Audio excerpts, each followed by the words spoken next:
నమస్తే, welcome to iDream. నేను మహేశ్వరి.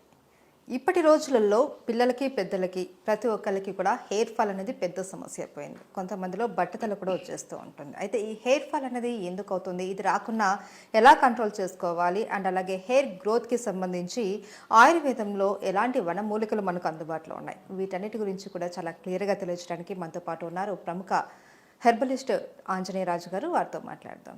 నమస్తే సార్. నమస్కారం సార్. హెయిర్ ఫాల్ ఇప్పుడు ఏంటంటే ఎవరికైనా సరే, ఆడవాళ్ళకి కావచ్చు మగవాళ్ళకి కావచ్చు, హెయిర్ అనేది చాలా ఇంపార్టెంట్.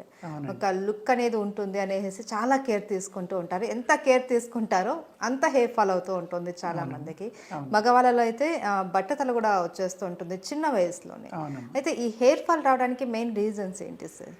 అనేక రకాల రీజన్స్ ఉంటాయమ్మా. మనం దీని మీద చాలా వీడియోలు చేసాం, కానీ ఈరోజు మీ ప్రేక్షకులకి కారణాలతో పాటు ఒకటి రెండు ఫార్ములాలు కూడా చెప్దామమ్మా పెరగడం కోసం. తప్పనిసరిగా మెయిన్ ఆహారం అమ్మ. ఇక్కడ ఆహారం అలవాట్లు ఎప్పుడైతే మారిపోయినాయో, జంక్ ఫుడ్స్ ఎక్కువగా తింటాం. అదేవిధంగా మన హెయిర్ అనేదానికి మినరల్స్ చాలా బాగా కావాలమ్మా. ఆ మినరల్స్లో ఐరన్ అనేది చాలా ఇంపార్టెంట్ అండి హెయిర్కి. ఈ ఐరన్ డెఫిషియన్సీ వల్ల కూడా ఇది జరుగుతుందమ్మా. అదేవిధంగా రకరకాల కెమికల్ షాంపూస్, కెమికల్ సోప్స్ ఇటువంటివి వాడడం. అదేవిధంగా మన ఆహారంలో అనేక రకాల కెమికల్స్ తోటి కూడి ఉన్న ఆహారం, విషంతో కూడి ఉన్న ఆహారం తింటాం. ఈ ఎక్కువ జంక్ ఫుడ్స్ తింటాం, ఎక్కువ కారం కానీ ఎక్కువ పులుపు కానీ ఇటువంటివి తినడం వల్ల ఇంటెస్టైన్స్లో ఒక హీట్ అనేది ప్రొడ్యూస్ అవుతుందమ్మా. దాన్ని గ్యాస్ట్రిక్ ప్రాబ్లం అనుకోవచ్చు, మనం అల్సర్స్ అనుకోవచ్చు, ఇంకోటి అనుకోవచ్చు. ఈ హీట్ అనేది క్రానిక్ అయిపోయిన తర్వాత ఇది అపానవాయువు కింద తయారయ్యి మన బాడీ అబ్జర్వ్ చేసుకుని బ్రెయిన్కి వెళ్తుందమ్మా. ఇది గాలి యొక్క లక్షణం ఏంటి? పైకి వెళ్ళడం. ఎక్కడికి వెళ్తుందమ్మా? చివరికి మన శరీరంలో బ్రెయిన్ దగ్గరికి వెళ్తుంది. అక్కడికి వెళ్ళిన తర్వాత ఆ బ్రెయిన్లో హీట్ పెరిగిపోతుందమ్మా. ఆ హీట్ వల్ల స్కాల్ప్లో కూడా మీకు హీట్ పెరుగుతుంది. ఈ హీట్ పెరగడం వల్ల ఏమవుతుందంటే అతివేడి వల్ల ఈ హెయిర్ ఫాల్ అనేది కూడా ఒక కారణం అమ్మా.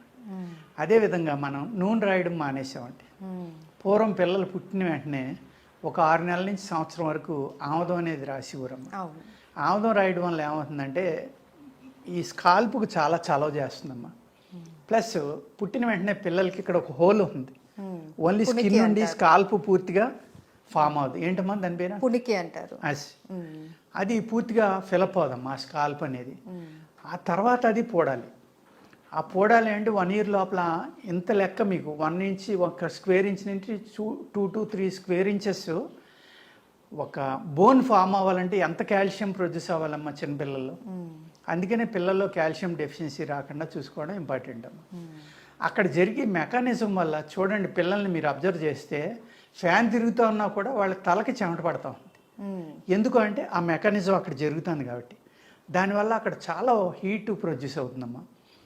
ఆ హీట్ అనేదాన్ని తగ్గించడం కోసం ఆముదం అనే ఒక అద్భుతమైన ప్రక్రియ మన ఆయుర్వేద శాస్త్రంలో పిల్లలకి ఆముదం రాసివారమ్మ.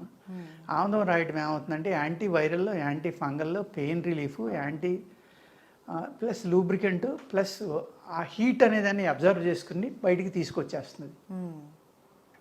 ఎప్పుడైతే అలా జరిగిందో వాళ్ళ బ్రెయిన్ చల్లగా ఉండటం వల్ల ఆ పిల్లలు ప్రశాంతంగా నిద్రపోతారు. ఆ పిల్లల్లో బాడీలో హీట్ అనేది అబ్జర్వ్ అయిపోవడం వల్ల ఎదిగిన తర్వాత జుట్టు అద్భుతంగా పెరిగి జుట్టు రాలకుండా ఉండటానికి అక్కడి నుంచే మీరు జాగ్రత్త తీసుకోవాలమ్మా. అవన్నీ మనం మానేసి బేబీ ఆయిల్స్ అని ఇంకోటని లేకపోతే రోజు తలంటడం, ఈ కెమికల్ షాంపూలతో తలంటడం వల్ల కూడా ఈ మెయిన్ రీజను జుట్టు రాలిపోవడానికి అదమ్మా, హీట్ పెరిగిపోవడం అనేది. పెద్దవాళ్ళు కూడా అంతే కదా, ప్రతిరోజు తల అంటుతున్నాం. నైట్ ఆయిల్ రాసుకుని ఉదయం అంటుకుంటే పర్వాలేదు. ఆయిల్ రాయడం అనేది మానేసాం. కొబ్బరి నూనె మానేసాం. పూర్వం ఆవు నెయ్యి కూడా రాసేవారమ్మ. ఆముదం ఆవు నెయ్యి కలిపి రాసేవారు, ఆవు నెయ్యి రాసేవారు, ఆముదం రాసేవారు. కొబ్బరి నూనె అనేది కంపల్సరీ. లేవగానే ముందర స్నానం చేసిన వెంటనే కొబ్బరి నూనె రాసుకోవడం. తలంటుకోవడం అనేది వారానికో 15 రోజులకో 10 రోజులకో అమ్మ. ఇప్పుడు ఏంటి, ఎవ్రీడే మీరు కెమికల్ తోటి హెడ్ బాత్ అనేది చేస్తున్నారు. చేసినప్పుడు వెంట్రుకలు రాలిపోకుండా ఎలా ఉంటాయమ్మా. అదేవిధంగా పొల్యూషన్ పెరిగిపోయింది, వాతావరణంలో పెరిగిపోవడం వల్ల కూడా మీకు డాండ్రఫ్ అనేది చాలా ఎక్కువగా పెరిగిపోయిందమ్మా. డాండ్రఫ్ పెరగడం వల్ల కూడా మీకు ఆ డాండ్రఫ్లో ఉన్న ఏదైతే ఫంగల్ ఇన్ఫెక్షన్, అది ఆ ఫంగల్ ఇన్ఫెక్షన్ అనేక రకాల బ్యాక్టీరియాలు అక్కడికి చేరడం వల్ల కూడా ఆ రూట్లోకి వెళ్ళి ఆ రూట్ని తినేయడం వల్ల హెయిర్ ఫాల్ జరిగామా మళ్ళీ ఆ రూటు బతకదు. బతకపోవడం వల్ల ఏమవుతుందంటే బాల్డ్ హెడ్ కూడా వచ్చేస్తుందమ్మా. దాని నుంచి మనల్ని కాపాడుకోవాలంటే ఫస్ట్ది ఏంటంటే ఆముదం రాసుకోవటమ్మా.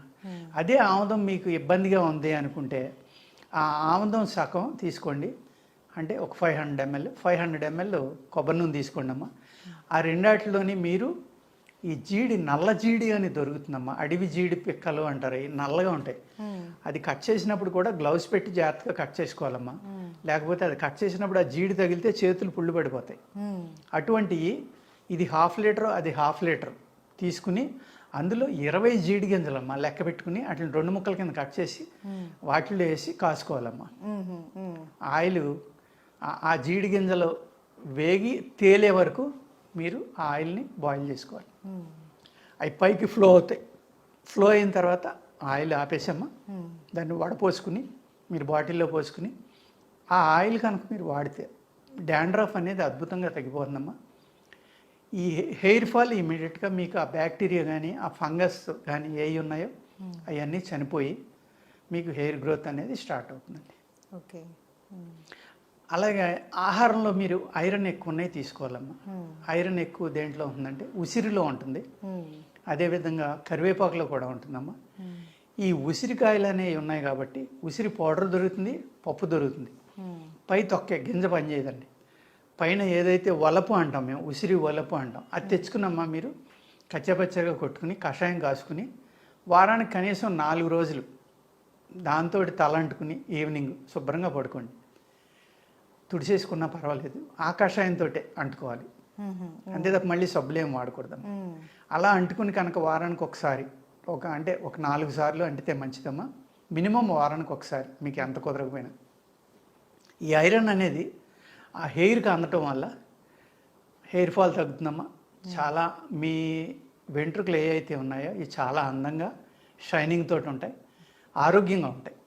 ఇది కూడా చాలా సింపుల్గా చేసుకున్నామా, అందరూ వాడుకోవచ్చు. ఈ విధంగా హెయిర్ ఫాల్ నుంచి, అంటే హెయిర్ ఫాల్ గురించి అన్ని టీవీలు అడుగుతూనే ఉంటాయమ్మా. అన్నీ ఎప్పటికప్పుడు ఏదో ఒకటి చెప్తూనే ఉంటాం మేము. ఎందుకంటే మీరు అన్నట్టుగా అది సౌందర్యంలో ఆడవాళ్ళకేంటి మగవాళ్ళకేంటి చాలా ఇంపార్టెంట్ కాబట్టి దీని గురించి అనేక వీడియోలు చేస్తూ ఉంటామమ్మా. అదేవిధంగా మీరు గుంటకల్లగరాకు అంటారు కదా, గుంటగన్నాకు అంటమ్మా. ఆ గుంటగన్నాకు తర్వాత గురివిందాకమ్మ, ఈ 2 రకాల ఆకులు తెచ్చుకుని వాటిని కషాయం కాసుకుని ఎండాకులు కనుకుంటే 4 భాగాలు నీళ్లు పోసుకున్నామా, ఒక భాగం వచ్చేదాకా కషాయం కాసుకోవాలి. ఆ 2 రకాలు, ఆ 2 కషాయాలు కలుపుకొని అందులో మీరు మర్రి ఓడలు ఉంటాయి, మర్రి చెట్టు ఓడలు ఉంటాయి కదమ్మా, ఆ లేత ఓడలు తీసుకుని వాటిని కూడా బాగా నలగొట్టి కషాయం కాసుకుని ఈ 3 కషాయాలు ఎంత ఉన్నాయో అంత నూనె తీసుకోవాలమ్మా. కొబ్బరి నూనె కానీ నువ్వుల నూనె కానీ. ఈ కషాయాలు పూర్తిగా బాయిల్ అయిపోయి నూనె ఒకటి మిగిలిదాకా కాసుకోవాలమ్మా. కాసుకున్న తర్వాత దానిని మీరు డైలీ కనుక అప్లై చేస్తుంటే చాలా బాగా మీ గ్రోత్ అనేది వస్తుందమ్మా. హెయిర్ గ్రోత్ చాలా అంటే చాలా బాగా పెరుగుతుంది జుట్టు. ఆరోగ్యకరమైన జుట్టు మీకు కావాలి అంటే 1 లీటర్ కొబ్బరి నూనె తీసుకుని 200 grams నిమ్మరసం పోయాలమ్మా అందులో. అంటే 200 ml, గ్రామ్స్ కాదు. ఆ నిమ్మరసం ఇరిగిపోయేదాకా కాసుకుని ఆ ఆయిల్ అనేది మీరు రాసుకున్నా కూడా విటమిన్ సి ఉండటం వల్ల ఐరన్ అబ్జర్వ్ చేసుకుని ఈ కొబ్బరి నూనె రాయడం వల్ల చల్లదనం వల్ల కూడా మీ శరీరం నుంచి ఆటోమేటిక్గా ఆ హెయిర్కి కావాల్సినవి అన్నీ స్కాల్ప్లోకి ప్రొడ్యూస్ అయ్యి ఆరోగ్యంగా జుట్టు పెరగడానికి అది కూడా చాలా అద్భుతంగా పనిచేస్తుంది. ఓకే, చాలా థ్యాంక్ యూ సో మచ్ గురుగారు. ఎందుకంటే చాలా రకాల చిట్కాలు తెలియజేశారు మాకు. అండ్ హెయిర్ ఫాల్ కాకుండా ఎలాంటి జాగ్రత్తలు తీసుకోవాలి ఇవన్నీ కూడా మాకు తెలియజేశారు. ధన్యవాదాలు. నమస్కారం.